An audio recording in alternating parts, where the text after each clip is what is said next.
दिनेश लाल यादव उर्फ निरहुआ, जो अक्सर अपने विवादित बयानों की वजह से चर्चा का विषय बना रहते हैं। विवादित से अच्छा रहेगा कि अगर हम उन्हें बड़बोला कहें।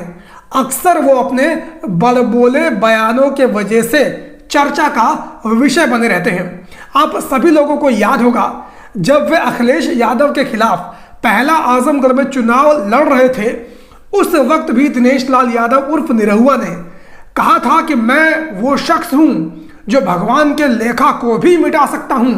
और भी बड़ी बड़ी बातें उन्होंने अखिलेश यादव को चुनाव हराने के संबंध में कही थी, और इसमें वो भगवान का अपमान करने से भी नहीं चूके।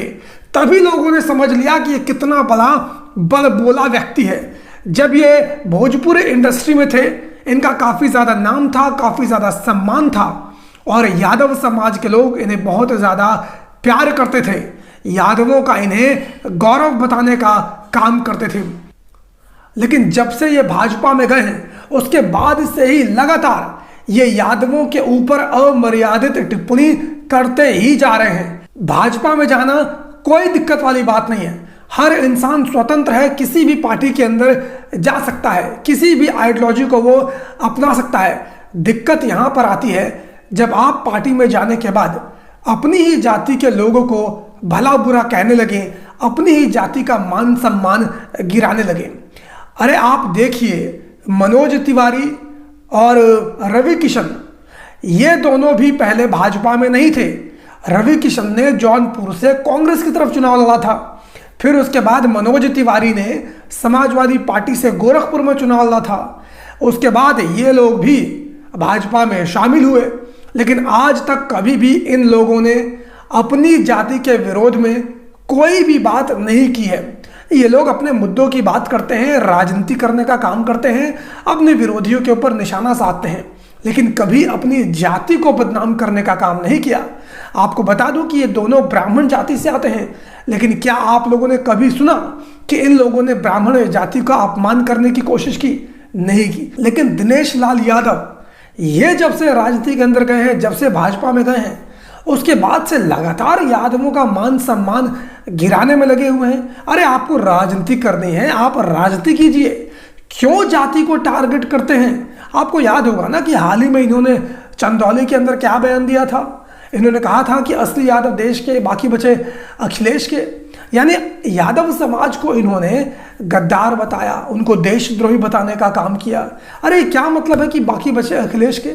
इसका मतलब आपके भाई जो कि विजय लाल यादव हैं, वो भी समाजवादी पार्टी का सदस्य हैं, तो क्या उन्हें भी आप गद्दार कहेंगे? क्या उन्हें भी आप देशद्रोही कहेंगे? क्या उन्हें भी आप गलत मानते हैं? और मानते हैं तो उनको भी डाल दीजिए जेल के अंदर। तो इतना निहायत ही घटिया बयान दिनेश लाल यादव ने चंदौली के अंदर दिया था।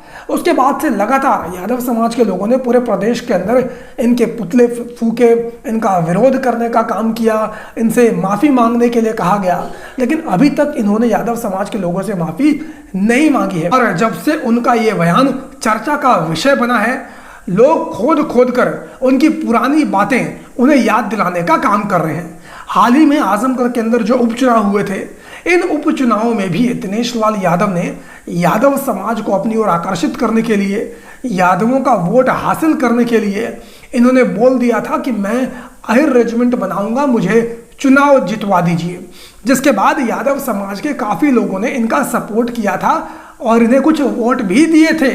लेकिन जब से ये चुनाव जीते हैं, अभी तक इन्होंने अपने मुंह से एक बार भी अहिर रेजिमेंट का नाम तक नहीं लिया है। अरे नाम तो छोड़िए, इन्होंने संसद के अंदर एक प्रश्न भी अहिर रेजिमेंट को लेकर नहीं पूछा है। और यही सारी बातें लगातार इनकी वीडियो वायरल होने के बाद इनसे पूछे जा रहे हैं। और इसी कड़ी में मीडिया वालों ने भी अहिर रेजिमेंट को लेकर दिनेश लाल यादव से सवाल पूछा।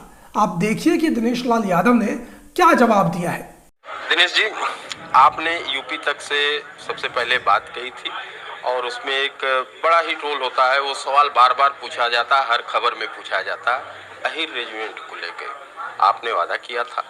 अब उस पर बार बार व्यूअर्स हमारे पूछते हैं। पूछना ही चाहिए, हक है उनको पूछने का भी हक है, और अहिर रेजिमेंट बनाना भी हमारा हक है, बनना ही चाहिए। और जब मैं यहाँ से सांसद निर्वाचित होके दिल्ली पहुँचा, तो प्रधानमंत्री जी से, गृह मंत्री जी से और रक्षा मंत्री जी से, तीनों लोगों से मैंने ये बात रखी कि ये बनाया जाना आवश्यक है और ये यादवों का हक है और इसकी मांग चल रही है बहुत समय से और इसको जो है जल्दी से करा लिया जाए। और मैंने इस पे लोकसभा में भी ये प्रश्न भी रखा मैंने कि क्यों नहीं बना, अब तक बन जाना चाहिए था, क्यों नहीं बना और कब तक बनेगा। पर संजोग ऐसा रहा कि मेरा नंबर आया नहीं, वो लॉटरी सिस्टम से आता है। 554 जो सांसद हैं वो अपना अपना प्रश्न देते हैं तो लॉटरी से मुश्किल से 10 लोगों का निकलता है, 10 लोग बोलते हैं, तो उसमें आया नहीं। जिस दिन आएगा उस दिन मैं इस पे बोलूंगा भी लोकसभा में कि ये बनना ही चाहिए और ये क्यों नहीं बना, इस पे मैं सवाल भी करूंगा।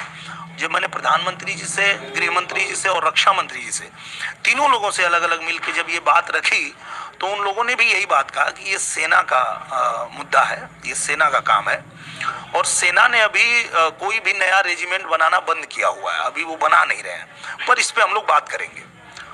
तो जब तक वो बन ना जाए तब तक हम भी कुछ नहीं कह सकते, पर उसके लिए हम प्रयास कर रहे हैं और हम उस पर सवाल भी करेंगे लोकसभा में।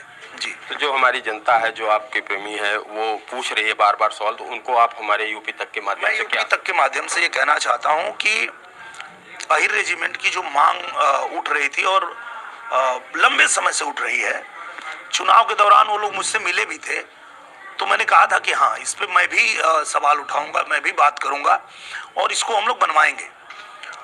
तो मैं अपने कहे हुए बात के अनुसार जब दिल्ली पहुंचा तो मैं प्रधानमंत्री जी से मिला और मैंने यही बात की।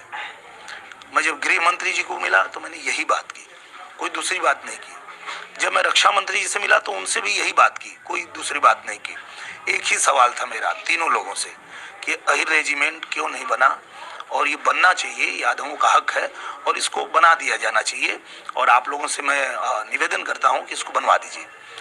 तो माननीय प्रधानमंत्री जी ने भी और गृह मंत्री जी ने भी और रक्षा मंत्री जी ने भी यही बात कहा कि यह सेना में अभी कोई नया रेजिमेंट बन नहीं रहा है, पर इस पे हम लोग बात करेंगे और ये मैटर है सेना का। तो वो इनको बनाना होता तो ये बना भी दिए होते, पर ये सेना को बनाना है, तो उस पर बात करेंगे और जब मुझे मौका मिलेगा तो मैं इसको संसद में भी रखूंगा। तो उम्मीद करता हूं दोस्तों कि आपने दिनेश लाल यादव का जवाब सुन लिया होगा। आप लोग कितने ज़्यादा संतुष्ट हैं दिनेश लाल यादव के इस जवाब से, कमेंट करके अपनी राय ज़रूर दीजिएगा। मैं इस वीडियो के माध्यम से दिनेश लाल यादव उर्फ निरहुआ से यही कहना चाहता हूं कि आपको अपनी पॉलिटिक्स करनी है, बेशक आप अपनी पॉलिटिक्स कीजिए। आपको समाजवादी पार्टी के खिलाफ बोलना है, आपको अखिलेश यादव के खिलाफ बोलना है, बिल्कुल आपको बोलना चाहिए, क्योंकि जिस पार्टी में आप हैं आपका धर्म बनता है कि आप विरोधी पार्टी के खिलाफ बोलें। लेकिन आपका बिल्कुल भी ये धर्म नहीं कहता है कि आप किसी जाति को टारगेट करें, आप यादवों को गाली देने का काम करें, यादवों के खिलाफ अमर्यादित भाषा बोलने का काम करें। यादव चाहे किसी भी पार्टी में हो, चाहे किसी भी विचारधारा का हो, यादव यादव होता है। यहाँ पर एक डिस्क्लेमर दे दूं, मैं उन नकली दलित विचारधारा वाले यादवों की बात नहीं कर रहा हूँ, क्योंकि वो लोग अपने आप को यादव नहीं मानते हैं, वो लोग अपने आप को सनातनी नहीं मानते हैं। बाकी यादव किसी भी पार्टी में हो, मैं उन सबका सम्मान करता हूँ, उनके विचार, उनकी पॉलिटिकल आइडियोलॉजी का सम्मान करता हूँ और सबको करना भी चाहिए। आप लोग इस वीडियो को जितना हो सके उतना शेयर कीजिए। मेरे चैनल को सब्सक्राइब ना किया हो तो प्लीज़ इसको सब्सक्राइब कीजिए। फेसबुक, इंस्टाग्राम, ट्विटर, इन सब जगह मैं मौजूद हूँ। आप सभी लोग जाकर मुझे वहाँ पर भी फॉलो कर सकते हैं। बाकी आप लोगों से मुलाकात करता हूँ किसी और वीडियो में, तब तक के लिए बहुत बहुत धन्यवाद। जय हिंद।